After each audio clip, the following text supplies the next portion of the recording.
All right. Well, let's continue to explore the life of the Apostle Paul, or the Apostle to the Gentiles, as he was also known.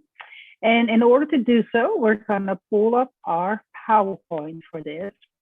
So as we saw in the previous video, Paul was raised as a Jewish person, even studied the Jewish faith. And so Paul very much was brought up with a Jewish worldview, a Jewish set of beliefs. And so it's important at this time that we understand what Jewish persons generally believe. So of course, this is kind of stereotyped because there were some different branches of Judaism. And so even today, scholars kind of debate different sort of aspects of that. But generally speaking, this is what Jewish persons believe, and thus what Paul believed growing up as a Jewish boy and a Jewish young man, and then a Jewish teacher. So Jewish people believed in a covenant, a treaty between two parties. And if you have already studied the Old Testament, the Hebrew Bible, or if you're about to do so, this is a big concept in God's story and God's dealing with people. And so in the understanding of the Jewish story, it is important to remember that as part of the Hebrew Bible, we see that God establishes a covenant with his people, a two-party treaty where God takes the initiative and says, here's how we will relate to one another. We will have a set of conditions that both parties agree to, and we call that a covenant. Very much so in line with what the people in the ancient Near East believed at the time. The people of God participated in a ritual, very much so common to the world at the time. And God really, in that participation to that ritual, really establishes this idea of his love for his people and people's love for him. And there's stipulations to that. And as a result, and I'm representing this here with a circle, the people of God, who were those Semitic people, who were the Jewish people, belonged to the community who were part of God's promise. God promises that one day he will restore the world as it was intended, and he does so through his chosen people, the people who are descendants of the one that he originally makes his covenant with, the person of Abraham. And so the circle represents here that community of God, God's people.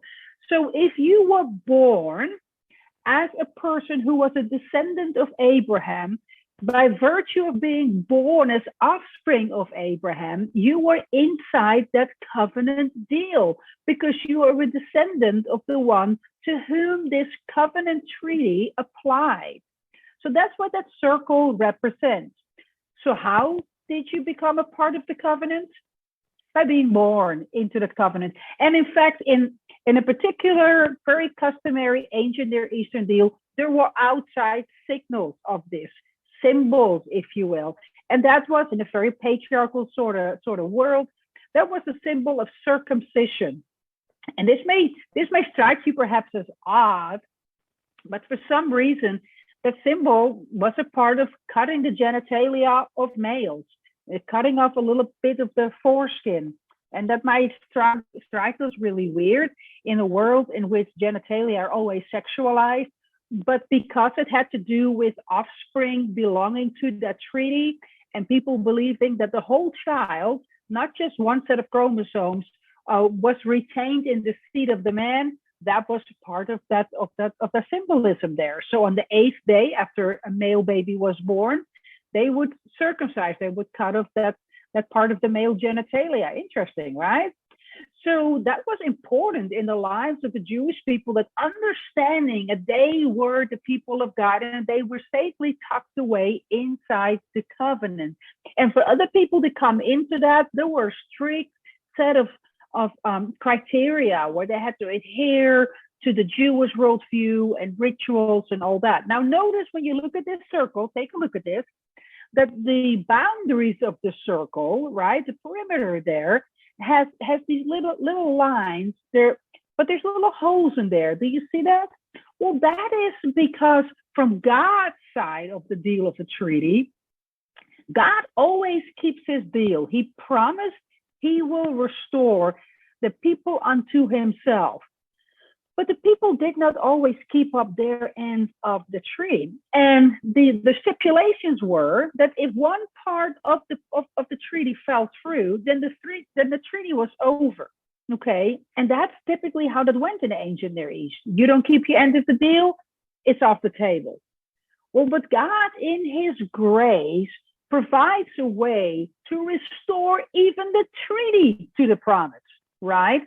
So the holes in the circle, in the community of God's perimeters, if you will, represent this idea that whereas people can fall out of that community, that there is a way, look at the arrows coming back in, there is a way to come back into the circle because God is so bound to his promise because of his everlasting love, okay? So there are ways for people, and I don't know if you can see my cursor, to mess up. They break the rules, the agreement of the covenant. And so when you break those rules, you fall out. Well, then God says, okay, according to the way the ancient Near Eastern culture works, if you if you offend another person, which goes against the covenant rules, then there are ways for you to make atonement, to obtain forgiveness, if you will, before God and before the other person. Maybe you go to a priest and you bring some offering, or you bring something to make up for what you have done.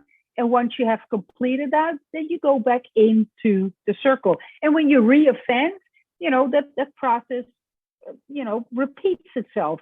Well, if a lot of people keep doing that, then there's kind of like an in, out sort of system, right? Interestingly, God also provided provision for once a year having this holy ritual where all the people of God come back in, and it's kind of like everyone collectively gets a do-over as a reminder of God's goodness. And that was the Jewish holiday of Yom Kippur, Yom meaning day of atonement, where God himself provides a way to remind the people how devoted he is to the promise of restoration. And so we can read about that in the Hebrew Bible, how beautiful these rituals are. And symbolically, an animal takes upon himself all the trespasses of the people for the whole year. So once a year, everybody who at that point is outside the circle, everybody comes back in, and they're beautiful symbolic actions that represent that. Well, what happens the next day? Well, you guessed it. People goof up, they go outside the circle, come back in. And this is what Paul was brought up with, this belief system. And he's real fervent about defending this because it has a beautiful element of grace about it, right? So let's look at kind of like what the Jews believe. And again, there are some different nuances about how people think it worked out, but generally speaking, it's something like this. So God chooses the people of Israel, which is a different name for the Jewish people, right? Who are born into the covenant, remember, as descendants, offspring of Abraham, with whom that treaty of covenant is first made, right? Then God gives these provisions for what happens when the other side of the party, not God himself, but the people goof up. Well, that's a set of commandments. We call it the law or Torah, which is very typical for that culture, right? But God in his grace gives this so that the people can come in and we don't just disband this covenant. Well, that comes with implications, right? So look at number 3. That strongly indicates that God really keeps his end of the deal, his promise. And so we see in number 4 that it functions in ancient cultures as a way to balance the deal. And it has this kind of dualistic sort of tone. It kind of is conditional at this point. It requires obedience, right, to this set of conditions, and it punishes if you overstep that. But it comes with a measure of grace, because look at number 5.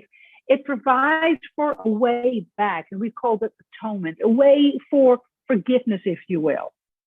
And so this atonement, this way to provide for that, number 6, results in a way to maintain that relationship, to make that covenant work, because you can fall out of the circle and come back in. And then once a year, have this amazing holy day where everybody comes back in. And so you have pretty much a living and breathing sort of ultimate relationship in a structure that number 7, that if you are maintained in the covenant, that being obedient, having this means of coming back in, atonement, and because of God's mercy and grace, it works this way. There's a way to keep belonging to this group because of God's promise. And that's what the Jews believe. So sometimes if people say, there's just no grace outside of Christianity, not quite, because that is a picture of grace, right? So grace is not unique to Christianity. Here's a spoiler alert. The resurrection is what makes Christianity unique. The fact that Jesus rose, right? Okay, so that's what Paul believed growing up. Now, when Paul takes this message of Jesus, the story of Jesus, to the non-Jews, who we call Gentiles, what's different about the story? When Jesus comes on the scene, so God already has this deal, right? Where he says, I'm going to keep my promise, I'm going to keep my promise. Then if there's already a promise in place, then why does Jesus need to come? Don't we have a system in place? Well, for one, it's for God's group that's set apart to show God's identity. It's not for everyone. It's really hard for outsiders to come in. So one of the reasons that Jesus comes to the scene is so that everyone can come in. So what difference did Jesus make in the life of Paul, who lives like a Jewish person, and everyone else to whom Paul is now going to talk about this? Well, I want you to take another look at a circle. It's just symbolic, right?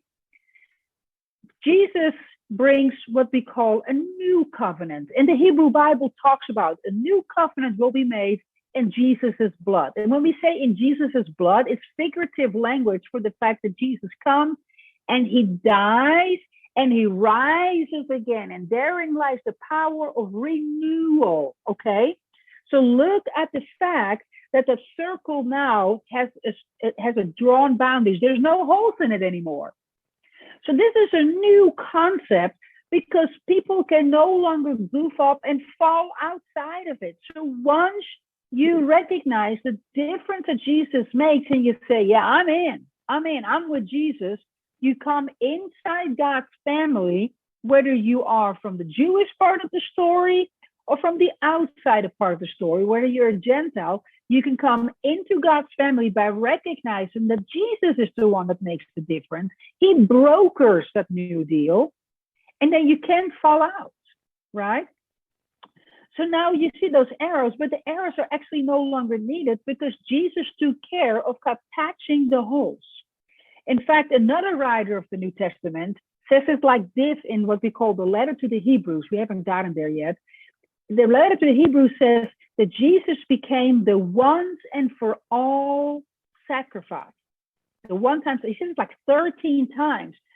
And in that letter, he's actually writing, the author, to Jewish people who were used to having all these, maintenance systems to getting in and out of the circle. And remember, they were used to having this one huge festival once a year, Yom Kippur, where they had a symbolic sacrifice, this animal that would take all the transgressors of the people being sent away. And he picks up on that kind of figurative meaning and he says, we don't have to do that anymore because Jesus took care of that. He once and for all, when he lived his life, showed us what a community of God would look like, took care of that by dying and rising again. And actually, Paul accepts that new brokered deal. He says, yes, I actually believe that Jesus is the solution to the problem of that yo-yo effect. Now, does that mean that at that point, Paul stops being culturally a Jewish person? Does Paul at that point say, so forget celebrating any of the Jewish holidays, having Jewish rituals? Well, most scholars say, no. People don't have to quit being who they are in order to follow Jesus. See, there's this awareness of the conditions for the covenant having changed. It's deeper. It's groundbreakingly human history changing, significantly different. But that doesn't mean that Paul now suddenly says, I'm going to join a Christian church, and on Sunday I'm putting on my Sunday suit and I'm going to do all these sort of Western sort of traditions. No, no, no, no, no, no, no. He is just a faithful follower of Jesus, but he still appreciates, he deeply appreciates the story of where he came from, because God started it with that other covenant. God did a beautiful work coming up through the Hebrew Bible, and Jesus completes that. He recognizes the completing part. So let's make sure that we don't change Paul and say, you cannot look back and see who you are on the inside and change your identity. Paul says, and we see examples of that when Paul goes to these other people, that he's very versatile. He's very appreciative of cultural expressions that other people have, and he connects with them, meets them. He meets people just like God meets people where they are. But he's also okay from time to time to just meet up with people that he feels more comfortable with, because they kind of still have that same cultural sort of expression of showing how much and how deeply he appreciates God. Okay, so you need to know that difference. Okay, so as a missionary, still being Jewish, he believes this. He believes that God sent Jesus. Yes, in the old story, God made a covenant with Abraham, but then God sends Jesus. God becomes God who lives among people. He doesn't just have a trial community, he now lives among people. And people may accept that Jesus now provides this way for the circle to no longer have holes in it. And that Jesus is the one thing for all means of being reconnected with God. A fancy way of saying that is a means of atonement, if you want to think kind of like in the Jewish way that Paul taught, right? And consequently, that those who are in a relationship with God because of what Jesus did, that they then forever belong to the group who will remain in God's promise. And this is mind-blowing, right? This means that once you say, I believe Jesus accomplished that, you will never fall outside of the circle. Grace is amazing. You don't have to think, oh, I haven't prayed in 3 days. I guess I fell out of the circle. I guess God doesn't like me anymore. It blows our minds, because we are the kind of people that think that love is conditional. Love is not conditional. That it doesn't mean that you can just kind of live however you want. That's not what you do when you express love and appreciation, right? We express our love and appreciation, but you cannot lose, quote unquote, you cannot lose your salvation. That's not how that covenant works. God, you're the apple of his eye. You're in it, not to fall out of it. So Paul takes a message and he goes and he tells other people around the Mediterranean. He has quite an itinerary, and he's already quite of age for that time and that culture. And we typically call that missionary journeys. And we identify 3 of them, right? He leaves from a church in Antioch, and he goes first overseas. He takes some buddies with him, because in that culture, you never traveled alone. He goes to an island, Cyprus, where he knows some people. His travel buddy, Barnabas, knows some people there. And they share this good news that everybody is welcome in that circle. And they start Jesus groups. So we call them eventually churches. And look at all these major places. They start churches there. Then eventually he goes back, and I don't have a pretty picture of that one. He goes back to the church in Antioch, Syria. And they kind of replenish there. And then they go back out. And notice the second time, they don't go to an island, but they travel overland. And they revisit some of these communities, these churches. At this point, they have a letter with them that kind of, make sure that everybody can eat together and is kind to each other. And then eventually they step over into what we current day call Europe. And back then that was Macedonia. So they go over into that, and they visit Philippi and Thessaloniki and Athens, and they start churches there. Then he crosses over to Ephesus, and at times there are some stays in prison there. People are not always receptive to the message. A lot goes on there, but he ends back up in Antioch, leaves for a third time, and this is definitely the longest journey. For a long time in there, we believe he is imprisoned. Eventually, he makes it back, but not to Antioch, but to Caesarea Maritima. It's a harbor area. It's close to Jerusalem. He's actually taken captive there, Paul, for about 2 years. It's a long time, right? 2 years. And then Paul says, wait. You cannot just condemn me for something. I'm actually a Roman citizen. So not only, remember, was Paul born in a Jewish culture, but his parents were also Roman citizens, which meant that at that time a Jew could appeal to the then ruling emperor. Paul did that, so they take him to Rome. That's a separate journey. We don't typically call it a missionary journey, though Paul actually does get to share the Jesus story, the story about the new covenant. So they go by way of the Mediterranean Sea. It's already late in the season. So there's actually a story of a shipwreck, that's kind of in line with some other ancient stories on Malta. You can read about that in the book of Acts. And then eventually they get there. It's rather eventful. They come on land over here. It's right before Rome in Puteoli. And then they walk into Rome. And Paul spends his final days there. And that's the story of Paul as we have it.